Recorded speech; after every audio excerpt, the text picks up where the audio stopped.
Bonjour, une petite vidéo autour du thème de la spiritualité aujourd'hui dans les peintures sonores. Une vidéo en fait que j'ai promis à plusieurs personnes pour des personnes que j'accompagne sur ce chemin spirituel et d'autres aussi personnes avec qui j'ai discuté de ce sujet en fait qui est la difficulté d'être présent en fait. Alors je m'explique.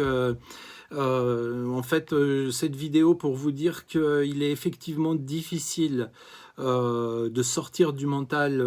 Beaucoup de gens se plaignent en fait de vivre énormément dans les pensées, dans le mental, ce que certains peuvent appeler donc ego, c'est-à-dire un personnage qui vit essentiellement dans le passé ou l'avenir. C'est un thème qui est très courant, commun depuis quelques années et très vendeur dans les librairies avec de nombreux livres de pratiques méditation, yoga, vivre l'instant présent, etc., développement personnel.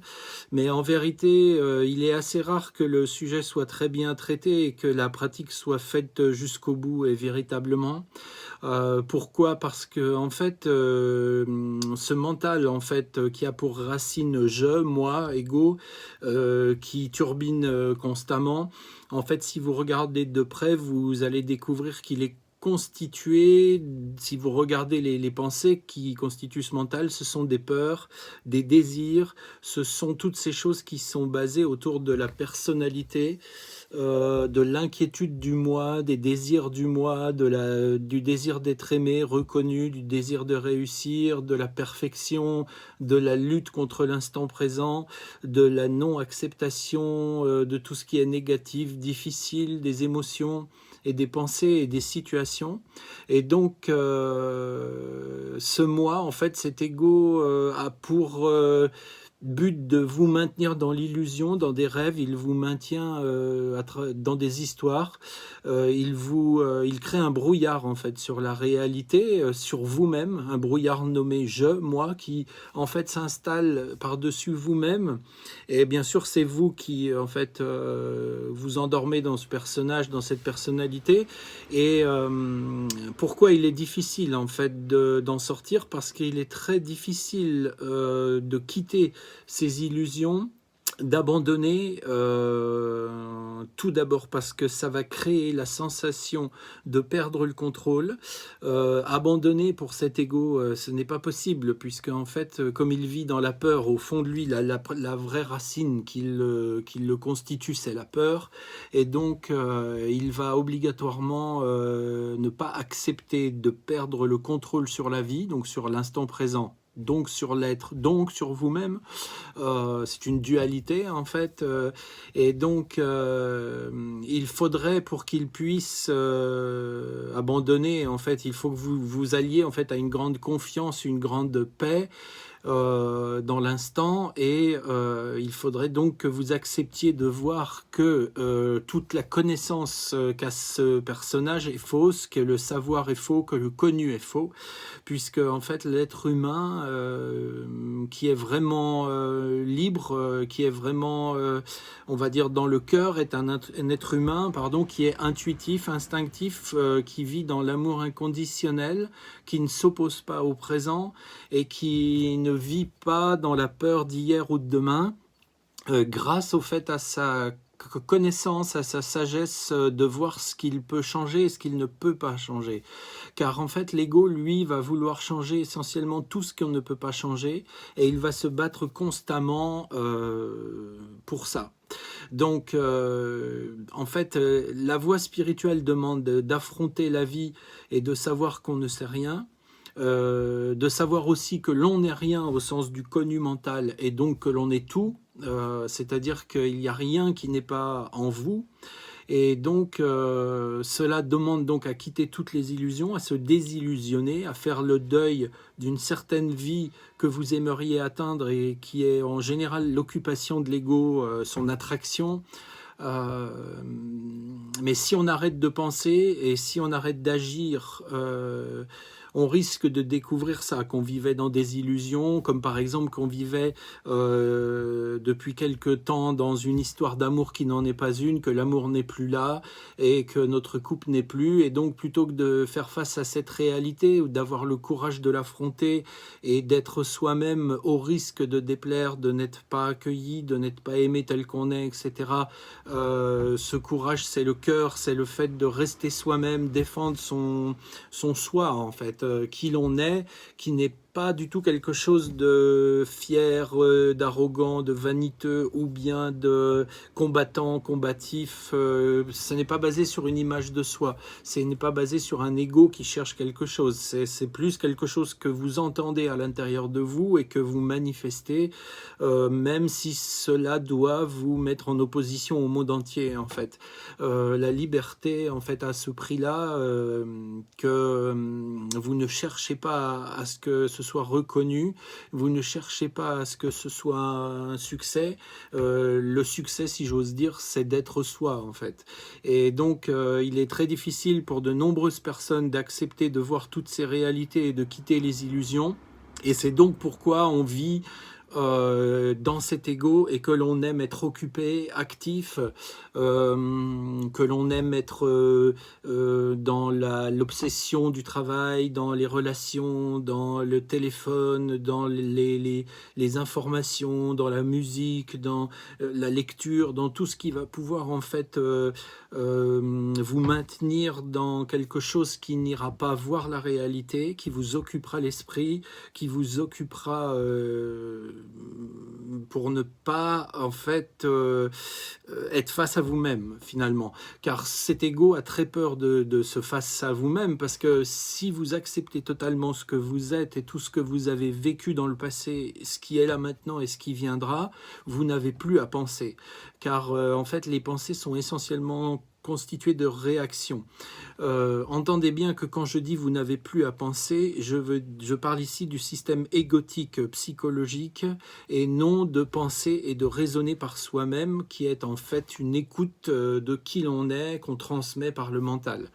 En gros, on peut dire que soit le mental vous domine, soit cet ego vous domine et vous vivez dans cet égoïsme, cette attention sur vous, cette préoccupation pour vous, et vous vous fermez au monde et aux autres, étant là à défendre votre petite personne, ou bien vous vous ouvrez au monde et vous vivez dans l'intuition en fait de la nature, et vous vous laissez porter par cette intuition qui vous trace un chemin qui n'est pas le chemin effectivement du conditionnement, du système, de l'éducation, de la religion, de tout ce que l'on peut apprendre, qui ne sera jamais ce que l'on est. Il faut bien se rappeler que chaque être humain est unique, que tout ce qui est créé par la nature est unique, et que chaque chose a son importance en tant qu'unique, et qu'il n'y a pas de copie dans ce monde, parce que justement, il est très important que chaque unique se manifeste tel qu'il est pour apporter sa contribution en fait dans l'ensemble. C'est un ensemble, et il y a aussi évidemment dans cette voie d'abandon la découverte que tout est soi, que chaque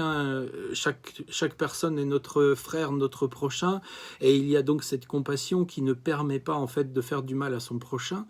Donc il en est terminé dans cet état d'être, d'amour, de penser du mal, faire du mal, vouloir du mal aux autres, mais plutôt à protéger son prochain, l'être, que ce soit des animaux, des êtres humains, la faune, la flore, peu importe. Et donc, en fait, une vraie pratique spirituelle, en tout cas, du moins comme je l'entends et comme je la propose dans mon accompagnement, c'est de permettre aux gens de voir tout d'abord qu'ils fuient. Deuxièmement, d'essayer d'approcher ce qu'ils fuient. On découvrira en premier lieu que l'on fuit la peur, que l'on fuit la déprime, que l'on fuit la dépression, que l'on fuit tout ce qui pourrait en fait tout ce qui nous fait peur, en fait, tout ce qu'on ne veut pas voir et qui nous semble négatif. Et donc en fait la première étape va être d'aimer ces personnes que l'on a créées pour ne pas voir, Et puis en allant plus profondément écouter toutes ces personnes-là qu'on l'on a construit et en allant voir en fait tout ce que l'on fuit, tout ce dont on n'est pas libre, on découvrira en vérité que c'est l'ego en fait même qui doit tomber. C'est-à-dire pour parvenir à la paix, on découvrira que l'on a très peur de l'acceptation de la réalité, que l'on a très peur de la vie telle qu'elle est, et qu'on cherchait constamment une vie différente à travers des illusions, afin de nous créer un sens à la vie. Hein. Et donc, le sens de la vie, c'est de vivre. Ce n'est pas de chercher un sens qui, en fait, nous empêcherait de passer à côté de la vie. Toutes les occupations que produit le mental et qui nous dévient de la réalité, en fait, nous empêchent totalement de profiter et de vivre la vie instant après instant et d'être à l'écoute de ce qui est, d'aimer ce qui est et de vivre là où on est. Cherchant toujours mieux, cherchant toujours à s'en sortir, cherchant toujours d'autres solutions. Alors, je ne dis pas une fois de plus là ici que l'homme n'a pas construit, vivant dans cet ego et dans cet enfer, des choses horribles, et qu'effectivement il a plutôt construit une vie pour lui-même détestable. Il a construit une prison dans laquelle certains commandent un grand nombre et leur demandent finalement d'être esclaves et de répondre à des demandes pour avoir le droit de vivre. Tout ça est à voir, bien sûr, c'est existant, mais ça n'a pas été créé par un dieu ou par l'univers, ça a été créé par l'homme, pour l'homme, à travers l'homme, et donc ce qu'il a créé, il peut le défaire. Il a créé aussi les armes, les guerres, il a créé la violence, il peut aussi accepter d'en être responsable et de cesser de la créer en arrêtant de la créer. Donc en fait, s'il y a une volonté profonde de paix et d'amour, elle peut être réalisée tout d'abord à l'intérieur de soi en trouvant cette paix, cet amour, et en le distribuant à l'extérieur de soi. Dire qu'on ne peut pas acquérir ça parce que c'est la faute de quelque chose extérieur à nous, c'est se positionner en tant que victime et dans l'impossibilité que cette chose arrive, donc dans le défaitisme. En ce qui concerne les gens qui communiquent que mon discours est une utopie parce que la vie ne peut pas être paisible, l'homme ne peut pas vivre en paix avec son prochain, là aussi je ne partage pas ce point de vue, mais simplement il faut faire cette démarche, il faut bien sûr abandonner tout ce qui est de l'ordre du petit moi, de ses plaisirs, de son arrogance, de ses loisirs, et pour plutôt répondre en premier lieu aux besoins d'un équilibre, d'une paix et d'une justice véritable dans le monde. Et donc ça demande des sacrifices qui sont ceux de notre ego, mais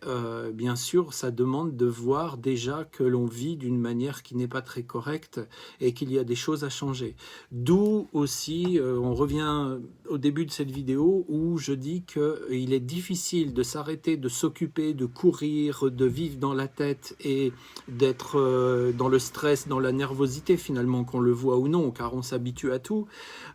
C'est difficile parce que si vous arrêtez, ça va vous demander de constater des choses que vous ne voulez pas voir et que vous fuyez depuis des années. Donc oui, effectivement, c'est un courage de réaliser que l'on est peureux, que l'on est malhonnête, que l'on est violent, que l'on est autoritaire, que l'on est rempli de savoir, que l'on n'est pas à l'écoute, que l'on fait des erreurs, que l'on est pas bon, pas parfait, etc., etc. Et donc, cette difficulté, en fait, c'est l'intelligence, c'est le courage de l'amour, et c'est une voie difficile, mais qui se pratique jour après jour, et dans laquelle on peut progresser, si on décide évidemment de commencer. Il se trouve qu'à aujourd'hui, il faut être très clair, il y a très très peu de gens qui sont dans cette envie d'aller voir et d'aller voir qui ils sont et de remettre en question et de faire cette introspection.